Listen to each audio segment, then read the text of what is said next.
नमस्कार, राज की बात में आपका स्वागत है। ईडी जैसे ही एक्टिव हुई, विपक्ष के खेमे में खलबली मचने लगी। प्रोटेस्ट गैंग सड़कों पर आ गया कि नहीं नहीं, ये तो बदले की भावना से कार्रवाई की जा रही है। लेकिन सच है वो सामने आकर ही रहता है, आप छिपा नहीं सकते। कितना भी हंगामा कर लो, अपने लोगों को लेकर सड़कों पर उतर जाओ, कोशिश करो कि नहीं नहीं इससे पॉलिटिकल परसेप्शन बदल लेंगे, लेकिन होना जाने कुछ नहीं है, कुछ होने वाला नहीं है। ईडी अपनी बातों पर, अपने एविडेंस के ऊपर अड़ी हुई है और उसी के कारण ममता बनर्जी की टीम में भगदड़ मची है। लेकिन ममता बनर्जी के चक्कर में एक और फंसा हुआ है, जो अभी तक अपने आप को केजरीवाल से ज्यादा ईमानदार नेता के तौर पर साबित कर रहा था, जो अपने आप को भारत का सबसे बड़ा पॉलिटिकल स्ट्रेटजिस्ट बताता था, राजनीतिक रणनीतिकार, जो ये दावा करता रहा कि हम तो चाहे तो किसी को भी चुनाव जिता सकते हैं। ये दावेदारी कुछ तुक्के में लग गई थी और जिसके कारण इसको लगने लगा कि नहीं नहीं, अब तो दूसरे को मुख्यमंत्री बनाते बनाते बहुत समय हो गया, खुद ही मुख्यमंत्री बन लेंगे। अपनी पार्टी तक बना डाली, एक संस्था जिससे सबसे ज्यादा पैसा उसे मिलता था, जो सर्वाइवल का साधन, करोड़ों के ये हेलीकॉप्टर के खर्च उससे मिलते थे, उससे अपने आप को अलग कर लिया। अलग क्या, बोर्ड ऑफ डायरेक्टर का मेंबर नहीं रहा, कंसल्टेंसी की भूमिका जो निभाता था, कंसल्टेंट नहीं रहा। लेकिन कंपनी उसने बनाई तो क्या कंपनी में हिस्सेदारी नहीं थी? ये बात तो है कि वो कंपनी स्टॉक मार्केट में लिस्टेड नहीं है, तो इसका मतलब है कि उसके शेयर होल्डिंग के बारे में जानकारी नहीं।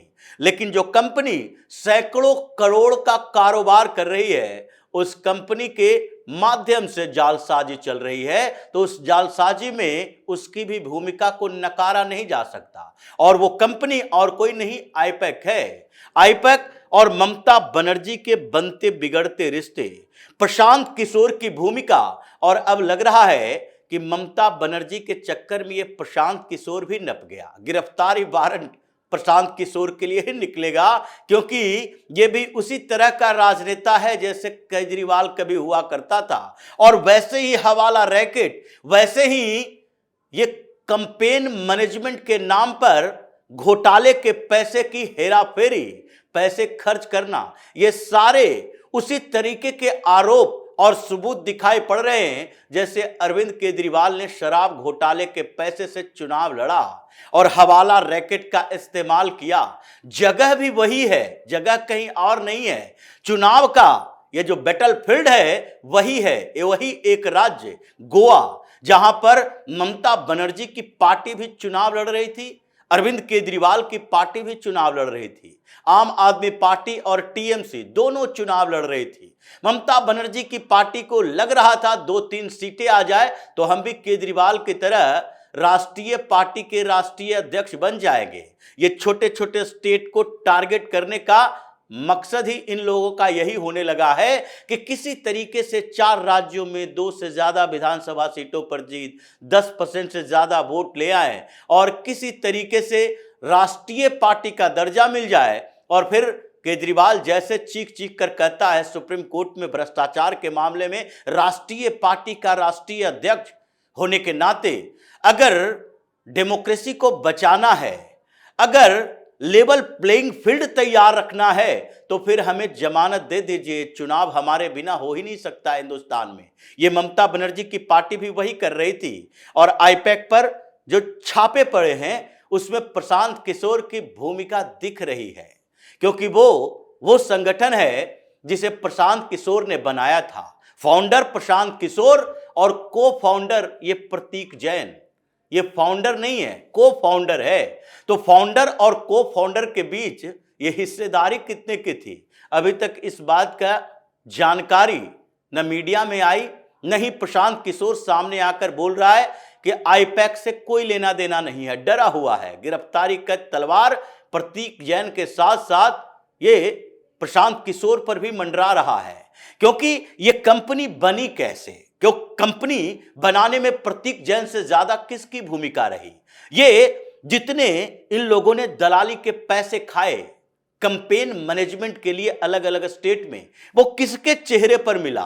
कौन सा आईपैक का चेहरा था जिसको भारतीय राजनीति में सबसे ऊपर रखा गया, जिसके एक फाउंडर को किसी एक पार्टी विशेष का जनरल सेक्रेटरी बनाया गया, जिसे अलग अलग स्टेट में अलग अलग पार्टियों से राज्यसभा का ऑफर दिया गया? उसकी महत्वाकांक्षा भले ही अलग थी कि हम मुख्यमंत्री बनेंगे, लेकिन उसे ऑफर तो दिया गया। और यह प्रशांत किशोर है। 2014 के चुनाव में भारतीय जनता पार्टी के लिए कैंपेन मैनेजमेंट करने की जिम्मेदारी मिली थी, लेकिन उस समय आईपैक नहीं हुआ करता था। उस समय संस्था दूसरी थी और उस संस्था में प्रशांत किशोर भी थे और उसके टीम के कई और लोग थे। प्रशांत किशोर के साथ ये जो सारे लोग काम कर रहे थे, उस संस्था का नाम था सिटीजन फॉर अकाउंटेबल गवर्नेंस। उस समय यह आईपैक नहीं बना था, लेकिन 2014 के चुनाव में भारतीय जनता पार्टी की बड़ी जीत और प्रशांत किशोर की वाहवाही मीडिया में हुई, उसके कारण इनके क्लाइंट की संख्या ऐसे बढ़ी कि इनके साथ काम करने वाले कई लोगों ने अपनी कंसल्टेंसी खोल ली कि हम छोटी छोटी पार्टियों को ही सही, अगर उम्मीदवार मिल जाए तो भी सही, लेकिन अपनी कंसल्टेंसी फॉर्म चलाएंगे। उनके पास भी ये डाटा एनालिसिस के खेल की जानकारी थी। चुनावी मैनेजमेंट के लिए, कैंपेन मैनेजमेंट के लिए स्लोगन वाले कई क्रिएटिव राइटर भी रखे और ऐसे अलग अलग जगहों पर चला गया। या प्रशांत किशोर खुद चाह रहा था कि अपनी कंपनी बनाए। प्रतीक जैन और प्रशांत किशोर ने मिलकर बनाया आईपैक। और उसके बाद जो दौर शुरू हुआ, जिसके लिए प्रशांत किशोर कहता है 100 करोड़ 150 करोड़ एक एक राज्य में कैंपेन मैनेजमेंट के लिए लेते हैं। ये 100-150 करोड़ किस कंपनी को जाता था? ये आईपैक को ही जाता था। और 2014 के बाद लगातार प्रशांत किशोर को क्लाइंट मिलते रहे। सीधे आंध्र प्रदेश से आया मैसेज जगन मोहन रेड्डी की पार्टी को इसने उसके लिए कैंपेन किया। जगन मोहन रेड्डी मुख्यमंत्री बन गए। भाव बढ़ा, स्टालिन के लिए कैंपेन किया, स्टालिन भी मुख्यमंत्री बन गए। टीआरएस बीआरएस, जो पहले बीआरएस थी, इसके लिए भी कैंपेन किया। और वहां से चलता हुआ दिल्ली में आम आदमी पार्टी और फिर विपक्ष में सबसे बड़ी पार्टी कांग्रेस में एंट्री हुई। पंजाब में कैंपेन किया, कैंपेन मैनेजमेंट की जिम्मेदारी उठाई और वहां कैप्टन अमरिंदर सिंह की सरकार बनी, कांग्रेस की सरकार की वापसी हुई। हालांकि उत्तर प्रदेश में नहीं हो पाया, क्योंकि उत्तर प्रदेश में इनके 2 लड़कों की जोड़ी फेल हो गई। अब ये सिचुएशन था, वैसी संभावनाएं थी, जिसके कारण प्रशांत किशोर को सफलता दर सफलता मिलता गया। आम आदमी पार्टी के लिए बोला मुफ्त में हम कैंपेन मैनेजमेंट करेंगे, ईमानदार पार्टी है। तो उस वहां भी अरविंद केजरीवाल की सरकार बन गई। सफलता ये सर चढ़कर बोल रहा था। अब प्रशांत किशोर जनता दल यूनाइटेड के लिए प्रचार किया, उनके लिए कैंपेन संभाली, सरकार उनकी भी बन गई, जनता दल यूनाइटेड और राष्ट्रीय जनता दल की। लेकिन फिर जब नीतीश कुमार वापस आए एनडीए में, प्रशांत किशोर फिर से निकल लिए और निकले ऐसे कि उनको लगने लगा नहीं अब अच्छा मौका है, या तो किसी राष्ट्रीय पार्टी यानी कांग्रेस में कोई बड़ा पद मिले, सेकंड टू राहुल गांधी, या फिर हम अपनी पार्टी बना ले। ये उनका आधार था। 2021 के विधानसभा चुनाव में उन्होंने ममता बनर्जी के लिए बड़ी कॉन्स्पिरेसी की, लेकिन आगे उनकी पॉलिटिकल महत्वाकांक्षा थी, जिसके कारण वो राज्यसभा नहीं गए। ममता बनर्जी भी ऑफर कर रही थी। ये प्रशांत किशोर के बदले उसने अभिषेक मनु सिंघवी को भेज दिया राज्यसभा। प्रशांत किशोर तो उनके लिए बड़े व्यक्ति थे, कैंपेन संभाल रहे थे और वही नहीं फर्जीवाड़ा कर रहे थे। लेकिन स्थितियां बदली, ये अपनी पार्टी बनाए और आईपैक से अलग हो गए। लेकिन क्या हुआ? हिस्सेदारी अलग हो गई। स्टॉक मार्केट में लिस्टेड नहीं है, शेयर मार्केट में नहीं है, तो फिर शेयर होल्डिंग की बात नहीं होगी। लेकिन जो आईपैक बनी थी, जिसके फाउंडर प्रशांत किशोर, को फाउंडर प्रतीक जैन, अगर इन दोनों ने कंपनी बनाई, एलएलपी बनाई, तो हिस्सेदारी होगी, चाहे 50-50% का हो, 51%, 49% का हो, या फिर कुछ और पार्टनरों के साथ भी है। 2-3 और लोग इनमें हैं, जैसे ऋषि राज और विनेश चंडेल। ये सारे लोग हैं। अगर कंट्रीब्यूशन सबका होगा, लेकिन प्रशांत किशोर का चेहरा था, तो 50% से ज्यादा की हिस्सेदारी तो प्रशांत किशोर की होनी चाहिए और होना भी होगा। क्योंकि आजकल प्रशांत किशोर जो 4-5 साल से राजनीतिक पार्टी के लिए इतने खर्च कर रहे हैं, अपने लाइफ स्टाइल मेंटेन कर रहे हैं, क्या पॉलिटिकल फंडिंग से कर रहे हैं या इनके अपनी प्रॉपर्टी है, अपनी जो कमाई हो रही है आईपैक की, उससे भी मिल रहा है। लेकिन आईपैक का बुरा दौर चलने लगा। जगन मोहन रेड्डी की सरकार गई, उसके बाद इनके एक एक जो आधार बनाए थे कांग्रेस में, उनके साथ टूट गया। राहुल गांधी के खिलाफ चले आए। पावर पॉइंट प्रेजेंटेशन देने के बाद भी सोनिया गांधी, राहुल गांधी, प्रियंका वाड्रा को सबको अलग अलग दिया, लेकिन माना नहीं गया कि नहीं कांग्रेस में रहना है तो बस चुनावी रणनीतिकार के तौर पर रह सकते हैं, आपको जनरल सेक्रेटरी का पद भी दिया जाएगा, लेकिन सेकंड इन कमांड नहीं बनाया जाएगा। बहुत सारे नेता हैं हमारे यहाँ, वरिष्ठ नेता हैं, वो इसे बर्दाश्त नहीं कर पाएंगे। इसलिए निराश, ये कांग्रेस से भी संबंध टूट गया।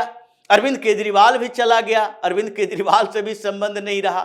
स्टालिन भाव नहीं दिए और फिर धीरे धीरे ऐसी स्थिति आई कि इनकी आईपैक केवल बंगाल तक सिमट कर रह गई। 2021 के बाद ये खेल चला बंगाल में और प्रतीक जैन को जिम्मेदारी दी गई, प्रशांत किशोर बाहर चले गए। ये कोयला घोटाले का खेल जो चल रहा था उसमें यही हुआ।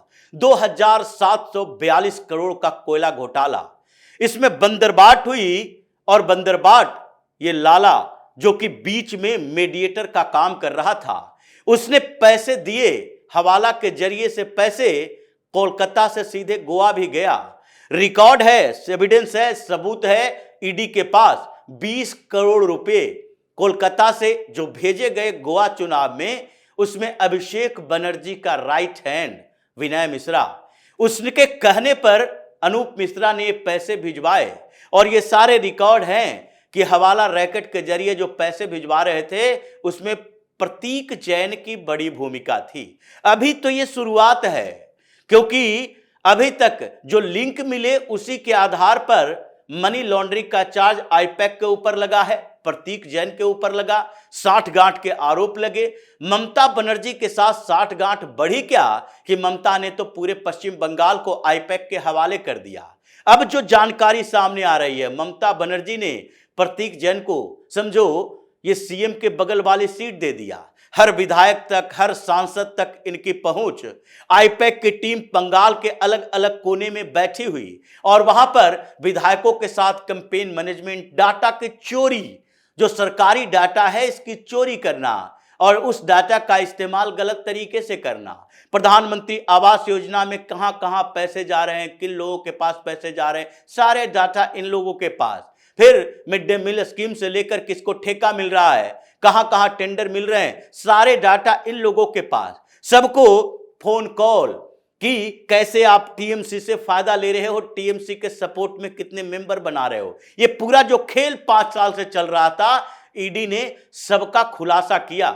ये आईपैक के लैपटॉप से जो बड़े बड़े राज खुले हैं, ममता की परेशानी यही है। इसलिए अभिषेक बनर्जी तो निपट गया।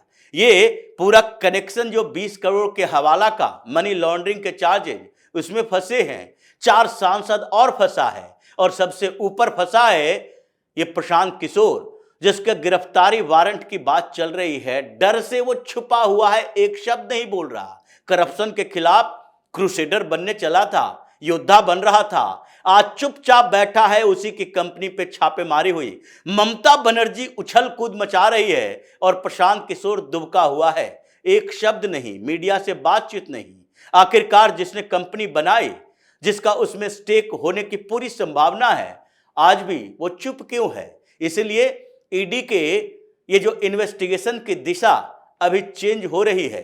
प्रशांत किशोर भी जाएगा, अभिषेक बनर्जी भी जाएगा, 4 टीएमसी के सांसद जाएगा और ममता बनर्जी के खिलाफ तो ईडी के एक्शन अभी लीगल तरीके से चल रही है। ये पश्चिम बंगाल के पॉलिटिकल परसेप्शन को बदलने की कोशिश कि देखो केंद्र सरकार से कैसे हम लड़ रहे हैं, फिर से ये फाइटर बन गई ममता बनर्जी। सारा खेल ये 2-4 दिन के अंदर इनका खत्म होने वाला है। जो दिखाई पड़ रहा है, ईडी चुप नहीं बैठेगी और इस मामले में सुप्रीम कोर्ट, हाई कोर्ट तो अपनी जगह है, ईडी का अपना इन्वेस्टिगेशन अपने तरीके, छापेमारी अभी और चलती रहेगी। तो इसी तरह की खबरों के साथ फिर से हाजिर होंगे, तब तक के लिए बने रहिए हमारे साथ और देते रहिए हमें सहयोग, ताकि इसी तरह की खबर हम आपके लिए लाते रहें। धन्यवाद।